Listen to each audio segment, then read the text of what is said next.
So since we're in the season of fall, I wanted to create this Herbology series that talks a little bit more about not just plant magic or what to use these plants for spiritually, but also their medicine and the folklore aspects behind them.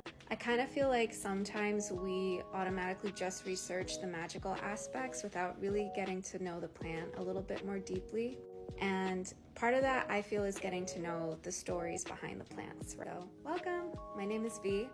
This is going to be part 2. Part 1 is my previous video, so please go ahead and check that out. Of this Herbology series on exploring the magic, medicine, and folklore of different specific herbs that we know of or may not know of in the spirit of trying to understand the plants a little bit more.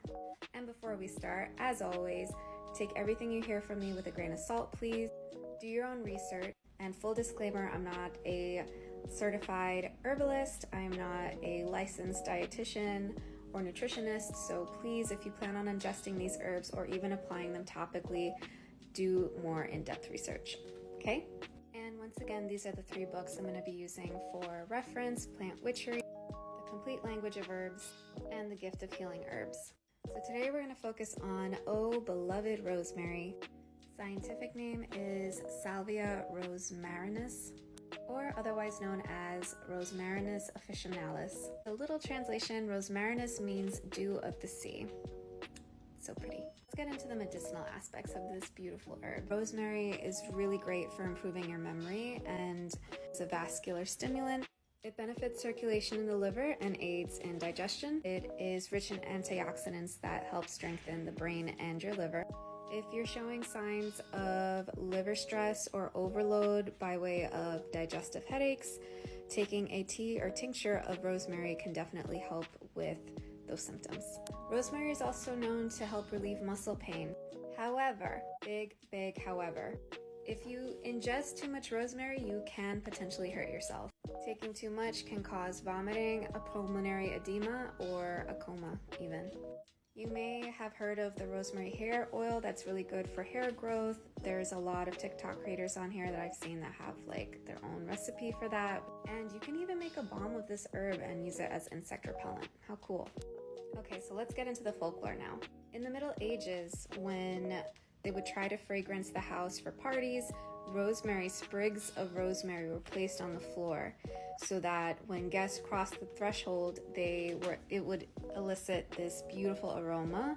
And also the hems and the bottoms of robes, if you were wearing one, were also scented with the smell of rosemary. In the Middle Ages, it was said that if a married couple planted a rosemary bush and it died, it was a bad omen that the marriage was not going to last. In ancient Egypt, this herb was also used in funeral rites and in the embalming process. There's a superstition that planting rosemary in a garden is favorable to the fairies. If you have a rosemary plant on either side of your door, it is also said to repel witches.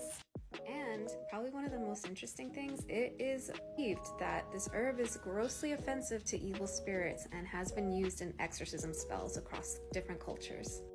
So let's talk about the magical properties. Because this plant is really well known for getting rid of bad spirits, using it in defensive magic work is considered a very good idea. In the past, I have made dried bundles of rosemary and burned it in place of other spiritual woods or herbs because it was kind of the only thing I had on hand. And not only does it elicit a beautiful smell, but I definitely felt a shift in the energy in the sense of like my space felt way more protected. Because it is well known for helping with memory and remembrance, using it to help connect with your dreams or to remember your dreams, to remember past lives is also a really nice way to use this plant magically. Another idea is getting rosemary essential oil, using that oil in a candle to help you connect with your past lives as a form of candle magic may also be very helpful as well. If you like this series, please push that like and leave a comment below. Tell me what you think. Give me any suggestions of any types of herbs you'd like to hear of. Love to hear feedback.